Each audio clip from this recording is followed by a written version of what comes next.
di matondo munasalu kiatambula kadinge wasanakyo takimbangu vutu di matondo munasalu kiatambula.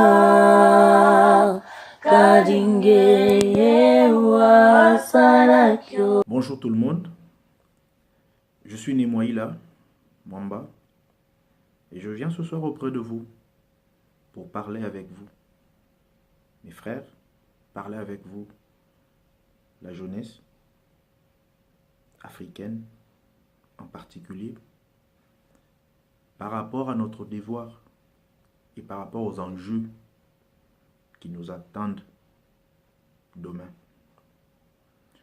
C'est vrai, aujourd'hui en tant que jeunes, nous avons un devoir. Et le devoir que nous avons aujourd'hui, c'est de perpétrer le combat qu'ont mené nos aïeux, nos vaillants combattants, qui ont tressailli, qui ont donné de leur vie, pour qu'aujourd'hui, nous puissions être libres, malgré que nous ne le sommes pas. Chers frères africains, le moment est venu où nous devons réfléchir. Réfléchir. Pourquoi nous devons réfléchir? C'est parce que je crois que chaque chose a un temps. Même s'il faut manger, on commence par la première cuillère. Après, on finit par la dernière cuillère. Mais il faut un commencement, il faut qu'il y ait aussi une fin. Ça au moins de nous le connaissons tous. Même un bouquin, même le bouquin de 10 000 pages, on commence toujours par la première page et on finira toujours par la dernière page. Je crois que ça, c'est tout à fait naturel. Et je ne peux pas vous apprendre ça. Donc, ce qui veut dire aussi que la situation que nous sommes en train de subir aujourd'hui, elle a commencé. Ça fait des siècles. Alors, il y aura un temps où tout cela va s'arrêter. Mais sauf que je me rends compte que nous, la jeunesse, nous ne faisons pas notre travail. Nous sommes plus spectateurs, assistants, qu'acteurs. Parce que la société actuelle a fait que nous puissions devenir des acteurs, des assistants, des téléspectateurs. Nous assistons à notre malheur. Nous assistons à notre déclin. Nous assistons à notre destruction. Je ne peux pas rappeler cela. Tout le monde, nous savons, ça fait des siècles et des siècles et des siècles que l'Africain souffre. Hier, ça a été l'esclavage. Et aujourd'hui, l'esclavage a changé de nom. Le même esclavage, aujourd'hui, il a changé de nom. Hier, les ancêtres, nos ancêtres à nous, sont allés en Amérique, aux Antilles, dans les îles, pour construire, faire les champs. Et qu'est-ce que ça a donné? L'esclavagisme a développé les Amériques, l'esclavagisme a développé l'Europe. Parce que, au moment de l'esclavage, c'est la jeunesse qui était partie. Ils ont choisi des gens forts. Ils ont choisi les jeunes qui étaient intelligents. Ils ont choisi les jeunes qui étaient capables de faire quelque chose. Ils n'ont pas choisi des idiots. Ils n'ont pas choisi des imbéciles. Ils ont choisi tous ces jeunes, tous ces gens qui étaient capables de faire quelque chose. Et toute cette jeunesse, toutes ces personnes qui sont parties, ils sont allés développer les pays où ils étaient allés comme étant esclaves. Et ça n'a pas changé. Ça revient aussi aujourd'hui. C'est le même esclavagisme qui a changé de nom aujourd'hui. Hier, c'était l'esclavagisme. Aujourd'hui, ça porte plusieurs noms. Entre autres, ça passe par les bourses d'études. Parce que quand il y a des bourses d'études, on ne choisit pas les idiots. C'est la même technique. On ne choisit que les meilleurs et les élites. Et qui, quand ils arrivent ici aussi en Europe, après avoir étudié, ils sont obligés de travailler pour leur maître, ou pour travailler pour la société qui les a pris en charge. Jusqu'à quand nous, peuple africain, allons continuer de vivre cette situation? Au moment où nous vivons dans des terres qui sont riches,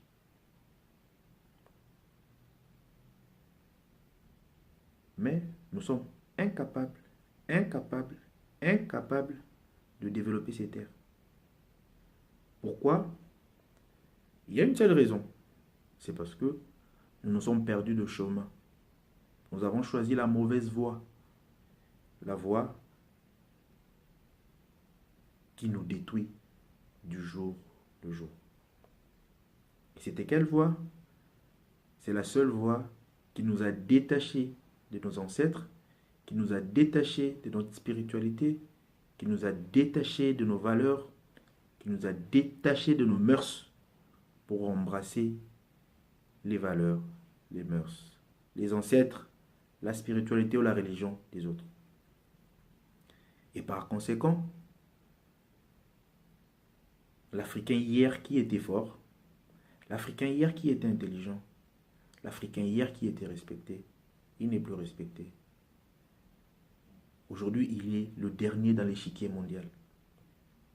Mais son sous-sol regorge de toutes les richesses. On nous parle de l'Afrique qui est riche. Mais est-ce que l'Afrique est réellement riche? Parce que la richesse, elle doit réellement se voir.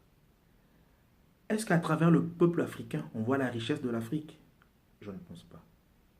À travers le peuple africain, on ne voit que la misère de l'Afrique. À travers le peuple africain, on ne voit que les pleurs, la désolation. Pourquoi?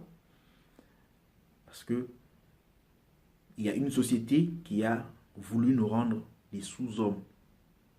Il y a une volonté qui a voulu nous rendre des sous-hommes. Et nous avons accepté. Nous avons fermé la bouche. Nous avons croisé les mains. Et nous sommes décidés de regarder et d'observer. Non. Comme je viens de le dire tout haut, chaque chose a un début et chaque chose a une fin. Si cette misère avait un début, sachons-le qu'elle aura une fin demain. Mais bien que la fin viendra, qu'est-ce que nous, en tant que jeunes, sommes en train de faire pour attirer réellement cette fin? C'est ça le problème. C'est ça le problème. Parce que l'avenir de l'Afrique nous appartient. L'avenir de l'Afrique nous appartient. Les Français, les Allemands, les Européens, ils ont travaillé pour leur bien-être. La jeunesse française a travaillé pour son bien-être. Il y a eu des guerriers, il y a eu des gens de toutes sortes qui sont passés en France pour le bien-être de la France. Et aujourd'hui, ils sont placés dans les premiers rangs. On ne parlera jamais de la France sans parler de Victor Hugo, sans parler de Charles de Gaulle, sans parler de Jeanne d'Arc. Je ne peux pas tous les citer. Et nous comprenons que ces gens-là, hier, c'était aussi des jeunes, mais qui ont pris des bonnes décisions, qui ont pris des bonnes initiatives pour qu'aujourd'hui, qu'ils puissent rester dans les mémoires de tout un peuple. Mais qui sont ces gens aussi dont nous allons parler aujourd'hui ou demain? Qui sont ces jeunes qui seront la référence de l'Afrique pour demain? Ça n'existe pas. Et pourtant, il y en a eu. Il y en a eu aussi. Ces jeunes qui se sont levés pour combattre l'injustice. Ces jeunes qui se sont levés pour dire non à l'injustice. Pour dire on en a assez. Pour dire nous voulons être libres. Mais ces jeunes qui face aux armes n'ont pas tenu debout. Mais ces jeunes qui face à la pression n'ont pas tenu debout. Qu'est-ce qu'ils ont subi? C'était la mort. C'était la mort.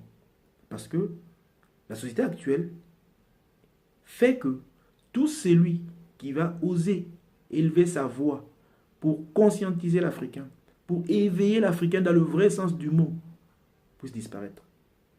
On ne laisse même pas le temps à cette personne qui veut conscientiser son peuple. Quand on sent qu'il y a un jeune, un individu qui veut conscientiser l'Africain, cet individu doit disparaître à la minute et à la seconde. Parce qu'il constitue un danger. C'est ça. Un danger pour qui? Un danger pour les sociétés occidentales qui veulent nous exploiter et qui veulent continuer à nous exploiter. Raison pour laquelle, vous verrez vers les années 60-70, il y a eu ces présidents qui se sont levés au nom du panafricanisme pour chercher l'indépendance, parler de l'indépendance, parler du panafricanisme. Mais allez vérifier les histoires de toutes ces personnes. Ils ont été massacrés, ils ont été tués, ils ont été égorgés. Pourquoi? Parce que ces jeunes d'hier ont dit, on en a assez, on en a marre, et nous voulons une Afrique libre. Et ce sont ces gens-là, et ces personnes-là, qui restent même aujourd'hui méconnues dans les têtes des Africains.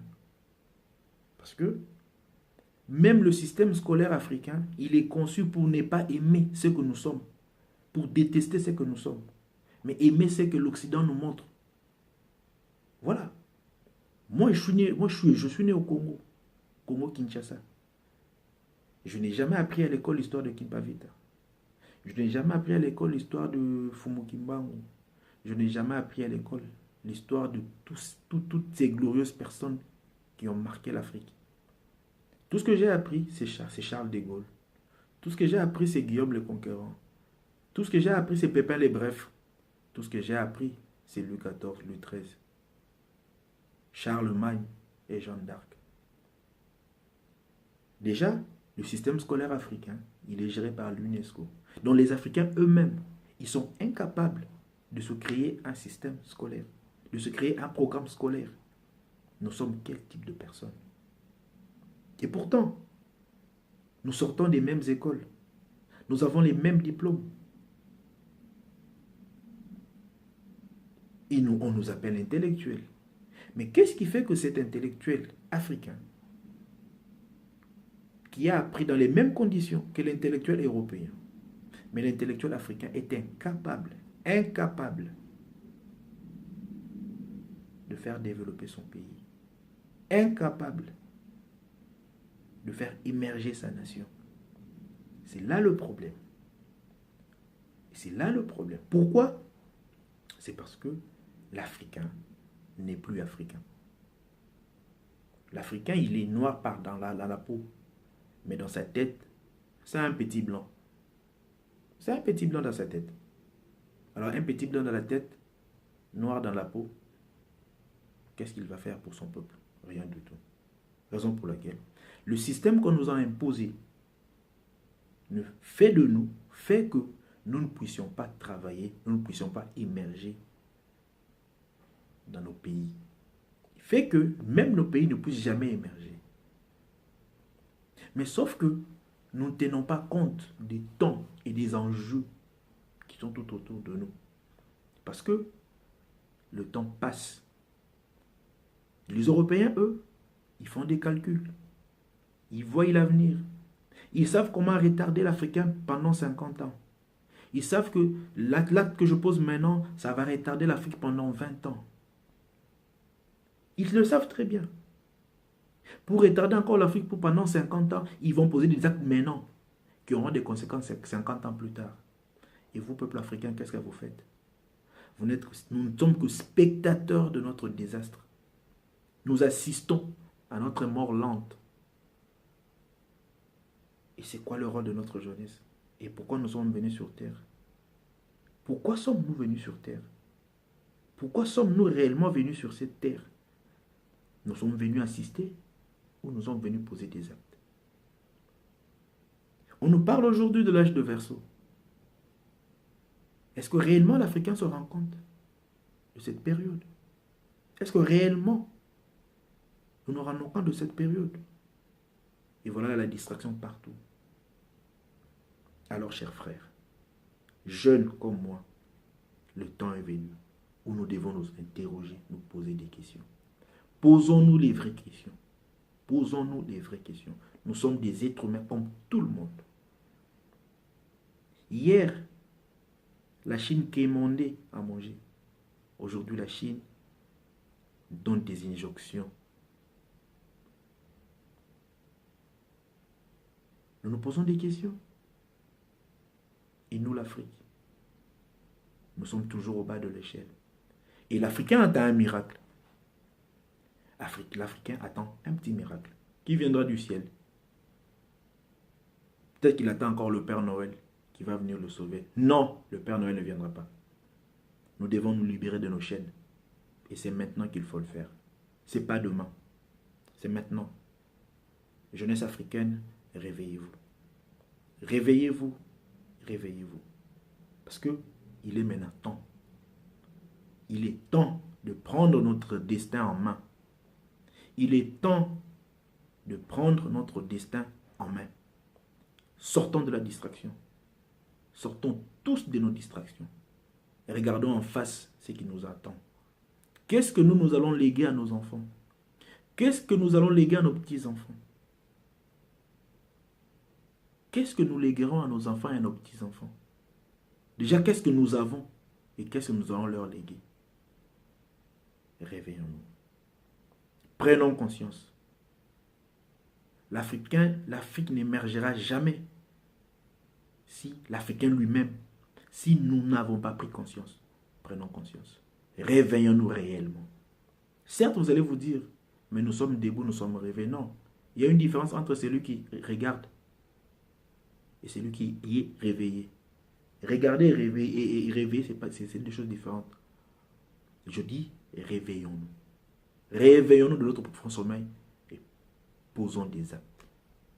Ne regardons pas, mais posons des actes. Dis-toi, que suis-je venu faire sur cette terre? Quel est réellement mon rôle dans cette terre? Moi, je me dis, moi, je ne suis pas venu pour assister. Je ne suis pas venu pour regarder. Je suis venu pour poser des actes. Posons des actes ensemble. Alors, je ne saurais trop vous dire ce soir. J'ai beaucoup à vous dire. Mais je crois que si je pourrais me résumer, c'est juste vous demander, juste dire à la jeunesse africaine de se réveiller et de prendre son destin en main. Sinon, nous allons assister à la mort lente et à la destruction lente de l'Afrique. Aujourd'hui, c'est l'Occident. Demain, c'est l'Asie qui nous attend. La Chine, elle est à la porte de l'Afrique. Demain, ça sera la colonisation asiatique.